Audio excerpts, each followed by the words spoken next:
L'actualité à Nancy et ailleurs. Cœur de Maine revient pour une 3e édition. Pour nous en parler, nous avons au téléphone Morgan. Bonjour. Bonjour. Pour celles et ceux qui aiment bien le trail, mais aussi la rando, parce qu'il y a aussi 2 circuits, est-ce que vous pouvez nous présenter, Morgan, le principe de Cœur de Maine ? Oui, alors le principe vient de l'idée d'une grande forêt entourée par 6 communes. Chaque année, on change de lieu. On propose une commune nouvelle qui donnera le top départ et le top arrivée finalement. Et donc ces communes ont l'honneur chaque année d'avoir une manifestation sportive chronométrée pour les trails et loisirs pour les randos. Un comité technique est là pour chapeauter toute la sécurité, les dossiers administratifs, l'autorisation. Et sur 6 ans, on va dire 6 communes, 6 ans. Voilà. Et cette année, donc, c'est Buligny, c'est ça? Buligny le 5 mai prochain. Un trail avec plusieurs distances pour s'adapter un peu au niveau de chacun. La plus petite distance, c'est 9,5 km, je crois, et 28,5 pour la plus grande, c'est ça? Voilà, un 9,5, un 14,5, un 28,5 en trail. Et puis en rando, nous aurons un 9,5 et un 14,5. On n'a pas vocation à travailler en rando spécifiquement, mais en fait, ça ouvre les possibles et surtout l'accessibilité puisque c'est un domaine forestier fort agréable, très diversifié et très riche en biodiversité, qui fait que nous offre un espace ludique, mais aussi arboré, ombragé. Puis ça permet peut-être à des familles où il y en a un qui aime bien plutôt le trail, et bien aux autres de se balader plus tranquillement sur les chemins de randonnée. Voilà, avec moins de soucis. C'est plus côté famille, voilà, pour les randonnées. Et surtout pour le trail, il faut des documents de santé pour pratiquer le sport chronométré, donc les épreuves sportives. Donc voilà, c'est un peu la différence entre les deux. Donc c'est la 3e édition. Et comment se sont passées les 2 premières? Les 2 premières sont très bien passées. On avait eu 250 trailers sur Blénod-les-Toules à l'époque, et 180 avec 90 randonneurs l'année dernière sur Allan. Donc là, on attend que ça monte un peu pour cette 3e édition, mais voilà, ça donne toujours un esprit très sympathique pour le village, pour les habitants.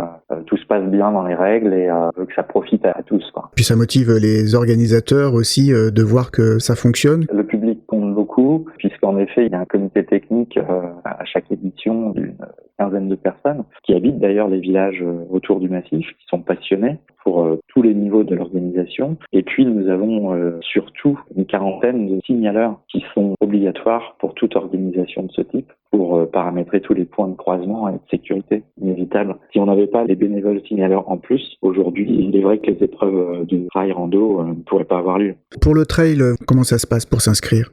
Eh bien, vous allez sur le site OneAtime, qui est une base d'inscription, un site spécialisé, et donc tout est demandé en ligne. Et puis c'est aussi une manière d'accélérer finalement. Il n'y avait plus que le dossard retiré sur place, et puis le jour J, et comme ça tout est dans l'ordre. Et pour la marche, on peut s'inscrire sur place ? Oui, la marche, ça sera sur place. Donc là, par contre, on sera sur des horaires 9h et 9h15 pour les 2 départs, tandis que le 28.5 commencera à 8h30 et le 14.5 trail 9h30 pour terminer à 10h pour le 9 km 5. Au départ de Buligny, et l'arrivée se fait aussi à Buligny ? Exactement, c'est un village par an qui donne justement le départ, mais qui a l'honneur aussi pour l'arrivée. Il y a les ravitaux qui seront prévus, 2 ravitaux pour le 28.5, et puis nous en avons aussi pour le 14.5 rando. Le 10, il n'y en a pas par contre. Et il y a ce qu'il faut par rapport à la réglementation notamment. Et puis il y aura ravito à l'arrivée, et la MJC de Buligny pourra aussi proposer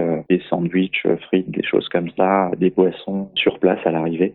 Une belle journée dans la nature, à une découverte du Cœur de Maine.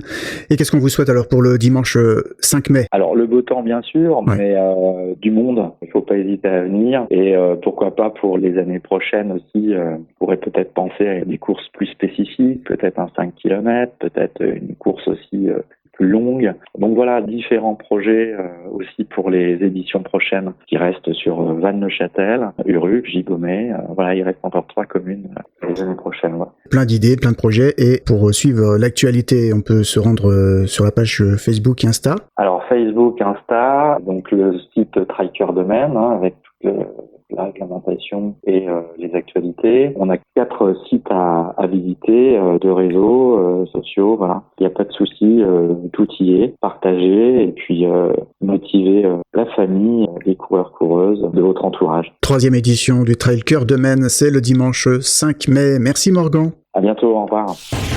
L'actualité à Nancy et ailleurs. C'est sur Fudget. Pour y participer, contactez-nous au 03 83 35 22 62.